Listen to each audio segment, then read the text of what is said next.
The sliced broccoli and shrimp soup is the perfect dish to bring to a potluck. This will surely wow everyone's taste buds without filling them up too much before the main course. In a large pot, add the unsalted butter and let it melt. Add in the garlic and saute briefly. Add the shrimps and saute, then set aside in a hot area to keep it warm. In the same pot, pour in the vegetable broth and let it boil.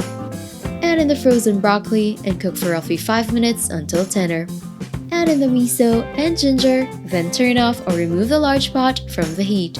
Blend using a stick blender, then season with salt and ground black pepper to taste. Adjust accordingly. Garnish with green onions and serve.